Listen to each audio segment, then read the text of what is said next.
You ever walk out to your own dock and find strangers setting up chairs, balloons, and a full-on wedding cake like it's some kind of public event space? Yeah, that happened. And not just strangers.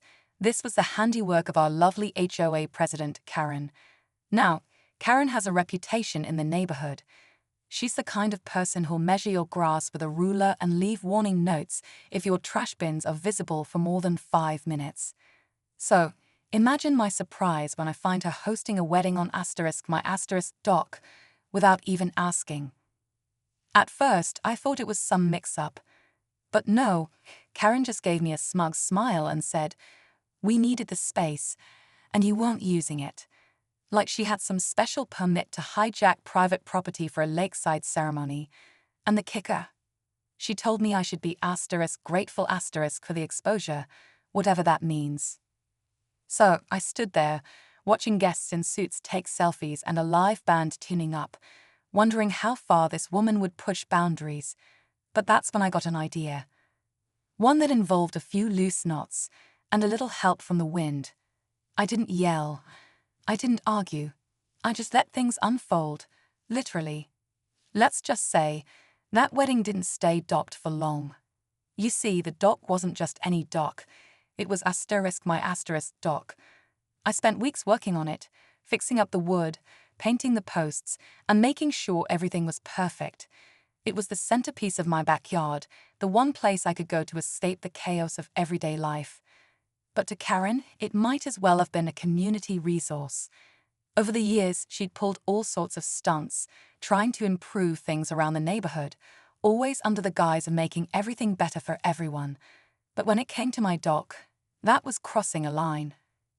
I had tried to confront her about small stuff before, but Karen had this way of turning any conversation into a lecture. She'd act so sweet, like butter wouldn't melt in her mouth, but there was always a sharp edge underneath.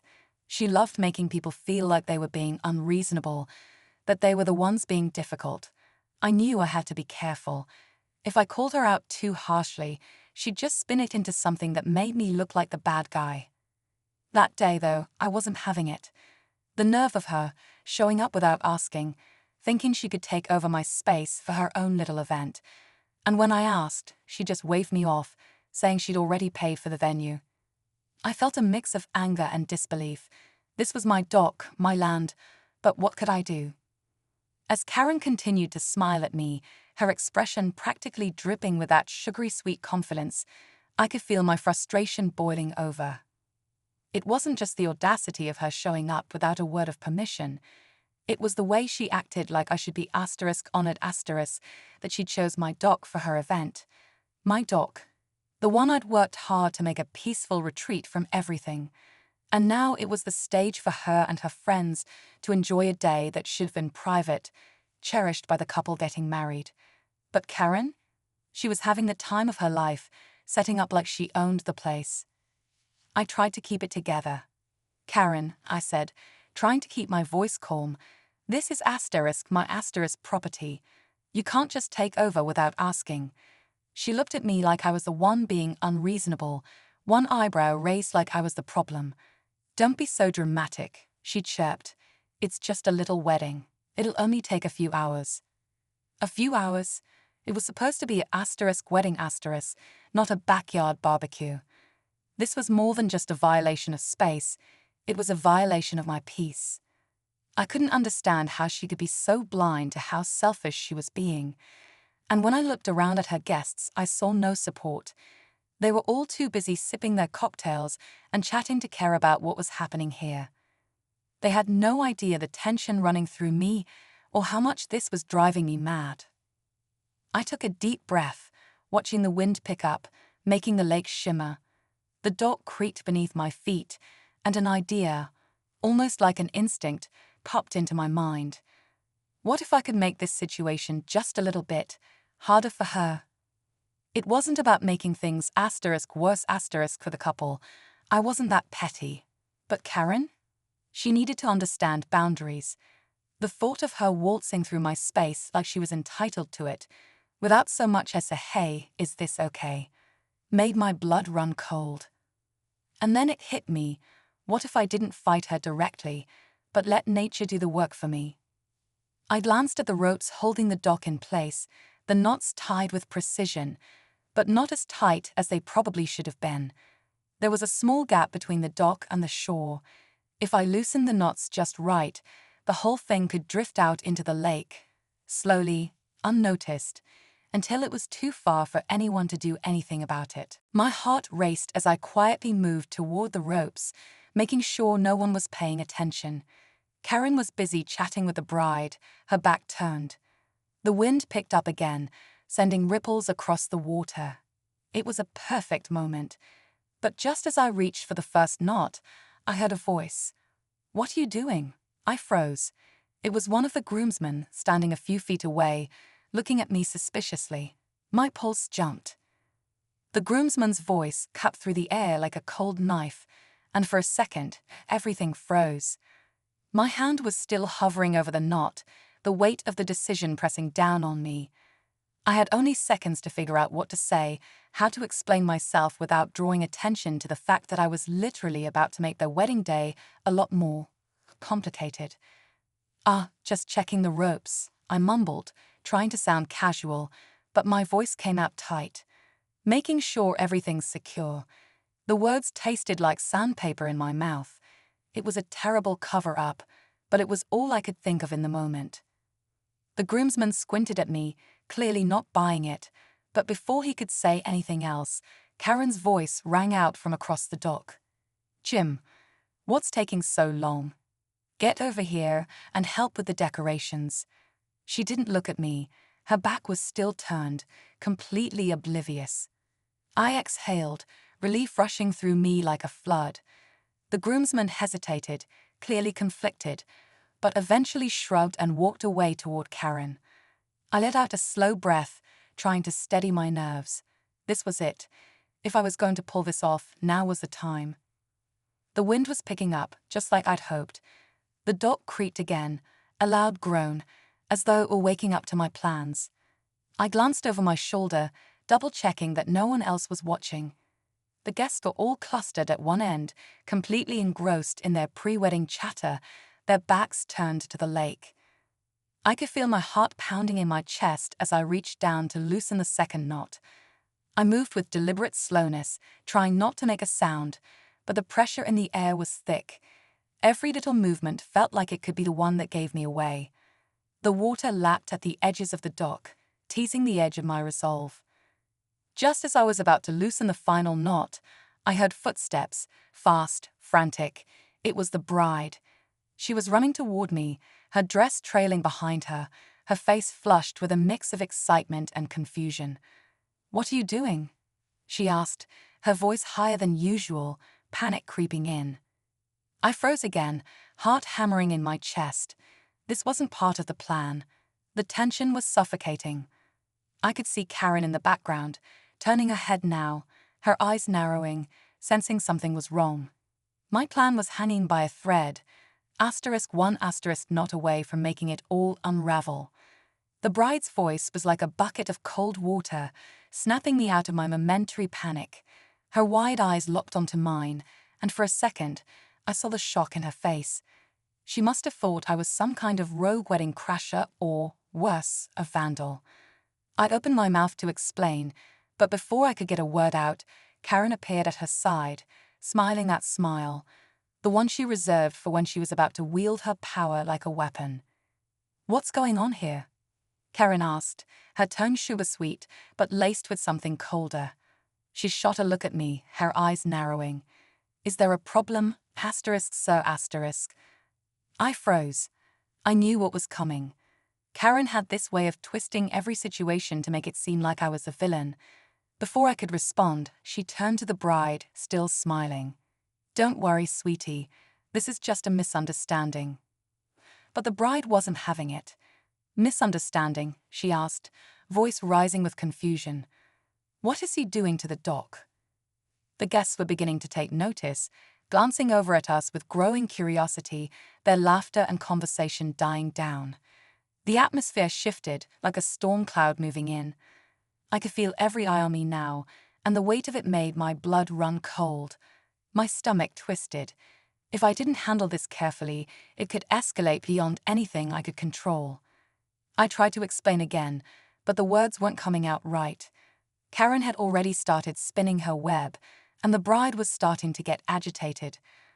"I'm so sorry about this, but it's clear he's ruining our day," Karen said, her voice dripping with fake sympathy. "Maybe we should call the authorities. I can't have someone threatening my wedding." A chill ran down my spine as I realized what she was doing. She wasn't just turning the situation on me, she was making me look like a threat. I saw a few guests whispering to each other, their expressions shifting to wary uncertainty. My hand was still resting on the loose knot, but I wasn't sure if I had time to pull it now. The tide was turning too quickly. Then, just when I thought it couldn't get worse, I heard the sound of a boat engine roaring in the distance. My heart skipped a beat. A Coast Guard boat was heading straight for the dock, its engine cutting through the air like a siren. My stomach dropped as I realized Karen had likely called them. She had planned to make this moment a spectacle, and now I was stuck in the middle of it. The boat was getting closer.